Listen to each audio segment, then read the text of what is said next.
ओम उमा महेश्वराय नमः। आप सभी का हमारे YouTube चैनल पर हार्दिक स्वागत है। ज्येष्ठ मास महात्म्य में आज सुने आगे की कथा। आज की कथा है कोटि तीर्थ की महिमा, भगवान श्री कृष्ण का अवतार, कंस वध तथा श्री कृष्ण का कोटि तीर्थ में स्नान। श्री सूत जी कहते हैं, यमुना, गंगा और गया तीर्थ में प्रसन्नता पूर्वक स्नान करके कोटि तीर्थ की यात्रा करें।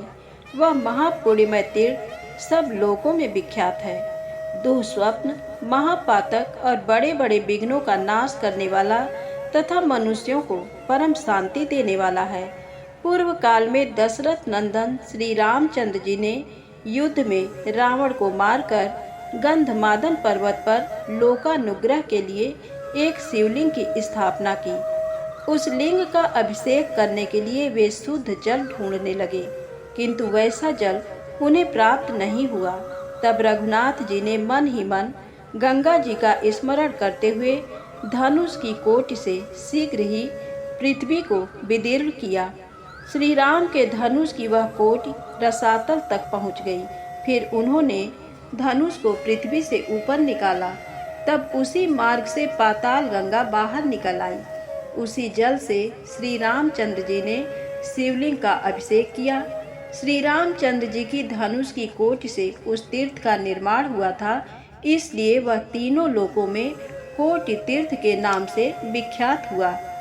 पूर्व काल में श्री रामचंद्र जी उसमें स्नान करके उसी क्षण पुष्पक विमान पर आरूढ़ हो वानरों तथा लक्ष्मण और सीता जी के साथ अयोध्या को चल दिए थे।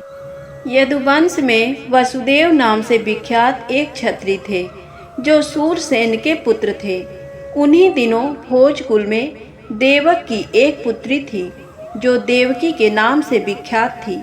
वसुदेव जी देवकी से विवाह करके रथ पर आरूढ़ हो अपने निवास स्थान को चले। उस समय उग्रसेन का पुत्र कंस वसुदेव का सारथी बनकर रथ हाँकने लगा। इतने में ही बहन और बहनोई को ले जाने वाले कंस को संबोधित करके आकाशवाणी ने कहा, कंस, जिस देवकी को तुम लिए जा रहे हो उसका 8वां गर्भ तुम्हारा घातक होगा। ये दिव्य वाणी सुनकर कंस ने तलवार खींच ली और बहन को मार डालने का प्रयत्न किया। ये देख वसुदेव जी ने कहा, कंस, इससे जो संतानें पैदा होंगी उन सबको मैं तुम्हें सौंप दूंगा। ये तुम्हारी बहन है, इसको मत मारो, इससे तो तुम्हें कोई भय नहीं है। ये सुनकर कंस ने देवकी को मारने का विचार छोड़ दिया और वसुदेव देवकी के साथ अपने घर को लौटा। कंस बड़ा दुष्टात्मा था। उसने बहन और बहनोई दोनों के पैरों में बेड़ी डालकर कारागार में कैद कर लिया। तदनंतर बहुत समय व्यतीत होने पर देवकी ने वसुदेव जी से क्रमशः 6 पुत्रों को जन्म दिया। उन सबको वसुदेव ने कंस को अर्पित कर दिया और कंस ने उनका वध कर डाला। इस प्रकार देवकी के गर्भ से उत्पन्न होने वाले 6 पुत्रों के मारे जाने पर 7वें गर्भ के रूप में साक्षात भगवान शेष ने देवकी के उदर में प्रवेश किया। उस समय भगवान विष्णु की आज्ञा से माया देवी ने उस गर्भ को रोहिणी के उदर में स्थापित कर दिया। रोहिणी उन दिनों नंद गोप के घर में निवास करती थी। लोगों में ये बात फैल गई कि देवकी का 7वां गर्भ गिर गया। तदनंतर स्वयं भगवान विष्णु ने 8वां गर्भ होकर देवकी की कुक्ष में प्रवेश किया। 10 महीने बीत जाने पर अविनाशी भगवान श्रीहरि देवकी के उदर से प्रकट हुए, जो कृष्ण नाम से विख्यात हुए। जन्म के समय वे शंख, चक्र, गदा और खड्ग से सुशोभित चतुर्भुज रूप में दृष्टिगोचर हुए। उनके मस्तक पर किरीट और गले में बनमाला शोभा पा रही थी। वे माता पिता के शोक का नाश करने वाले थे। सर्वेश्वर भगवान श्रीहरि को देखकर वसुदेव जी ने उनका स्तवन किया। वसुदेव जी बोले, प्रभो, आप ही संपूर्ण विश्व के रूप में विराजमान हैं। आप ही इस विश्व के पालक हैं। इसकी उत्पत्ति के स्थान भी आप ही हैं। ये संपूर्ण विश्व आप में ही स्थित है। भगवान, आप ही प्रकृति, महतत्व, विराट, स्वराट और संपूर्ण जगत का कारणभूत हैं।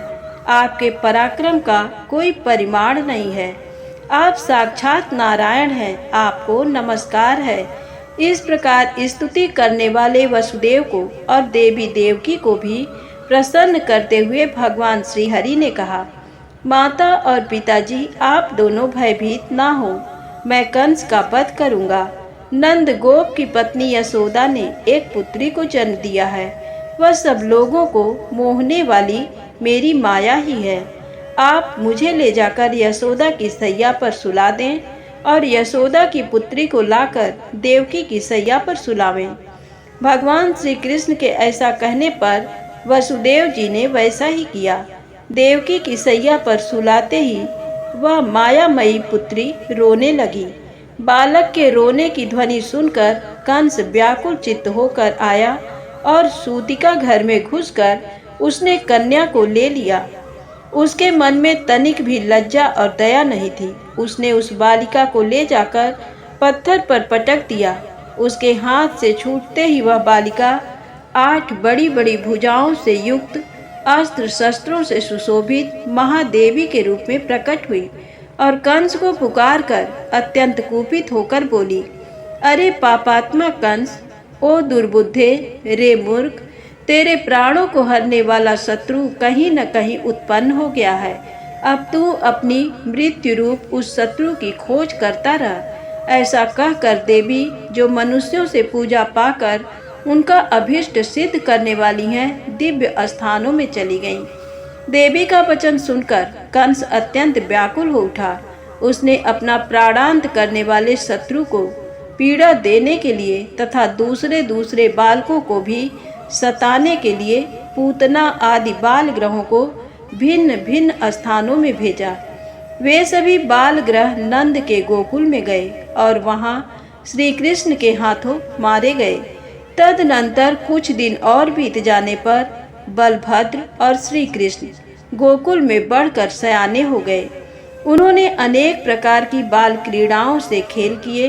कुछ काल तक वे दोनों भाई बांसुरी बजाते हुए बछड़े चराते रहे।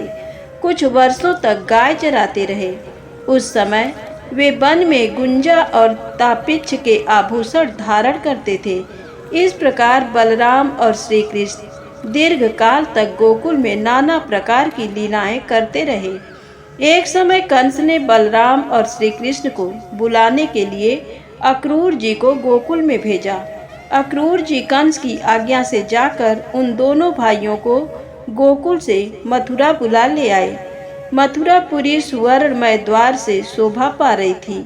बलराम और श्री कृष्ण को लाकर अक्रूर जी पुरी में गए और कंस से मिलकर उसे सब समाचार बताया।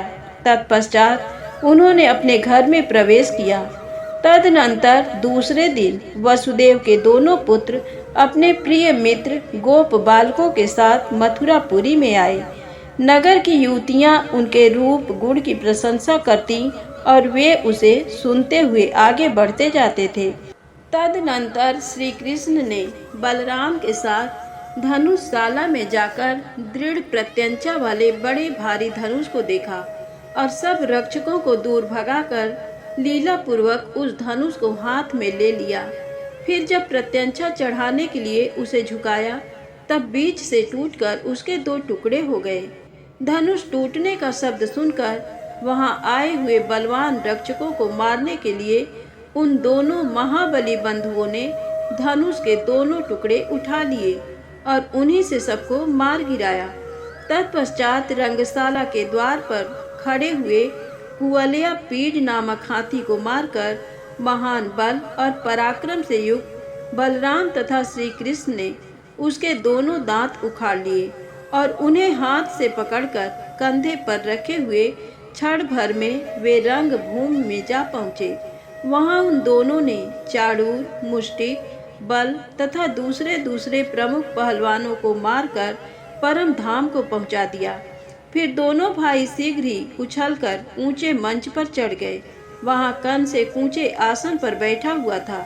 उसे तिनके के समान समझकर वे उसके समीप इस प्रकार स्थित हुए जैसे 2 सिंह तुच्छ मृग के पास खड़े हों। तदनंतर श्री कृष्ण ने मंच पर बैठे हुए कंस के पैर पकड़कर उसे खींच लिया और बड़े बेग से आकाश में घुमाया। इतने में ही उसके प्राण पखेरु उड़ गए।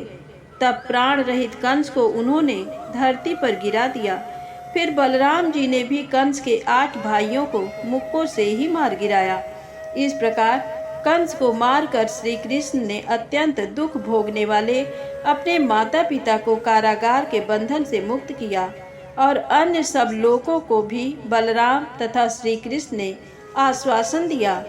श्री कृष्ण के द्वारा कंस मारा गया, ये समाचार सुनकर वसुदेव के अन्य बंधु बांधव जो पहले कंस के द्वारा पीड़ित होकर अन्यत्र चले गए थे, मथुरापुरी में लौट आए। भगवान श्री कृष्ण ने मथुरा के राज पर उग्रसेन को स्थापित किया। तत्पश्चात एक दिन भगवान श्री कृष्ण ने दर्शन के लिए अपने पास आए हुए नारद आदि मुनियों से इस प्रकार पूछा, ब्राह्मणों, मैंने अत्यंत पापात्मा कंस का वध किया है, पर वह कंस मेरा मामा था। शास्त्रों के ज्ञाता विद्वान मामा के वध में दोष बताते हैं, अतः उस दोष के निवारण के लिए आप लोग मुझे कोई प्रायश्चित बतलाइए। ये सुनकर नारद जी ने अद्भुत पराक्रमी श्री कृष्ण से मधुर वाणी में भक्ति एवं प्रेम के साथ कहा, यदुनंदन, आप नित्य शुद्ध बुद्ध एवं मुक्त सच्चिदानंद स्वरूप सनातन परमात्मा हैं। आपके लिए पुण्य अथवा पाप नहीं है। तथापि गरुड़ ध्वज, आपको लोक शिक्षा के लिए विधि पूर्वक प्रायश्चित अवश्य करना चाहिए। माधव, गंधमादन पर्वत पर जो परम पुण्यमय राम सेतु है, वहाँ पूर्व काल में भगवान श्री रामचंद्र जी के द्वारा स्थापित किया हुआ रामेश्वर नामक शिवलिंग है।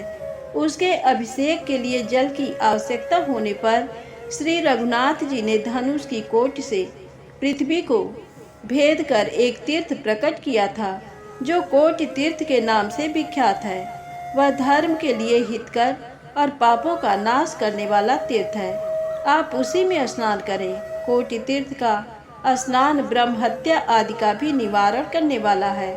नारद जी का ये वचन सुनकर भगवान श्री कृष्ण राम सेतु पर गए और कुछ दिनों में कोटि तीर्थ में स्नान एवं अनेक प्रकार के दान करके रामेश्वर की सेवा पूजा करने के पश्चात मथुरापुरी में लौट आए। कोटि तीर्थ का ऐसा ही पुण्यमय प्रभाव है। ब्राह्मणों, इस तीर्थ में स्नान करने से ब्रह्मा, विष्णु, शिव तथा अन्य देवता भी प्रसन्न होते हैं। इस प्रकार ये कोटि तीर्थ का महात्म बतलाया गया, जिसका श्रवण करके मनुष्य सभी पापों से मुक्त हो जाता है। धन्यवाद। एक बार प्रेम से बोलिए शंकर भगवान की जय। दोस्तों, वीडियो पसंद आए तो कृपया मेरे चैनल को लाइक सब्सक्राइब अवश्य करें। जय माता दी, जय भोलेनाथ।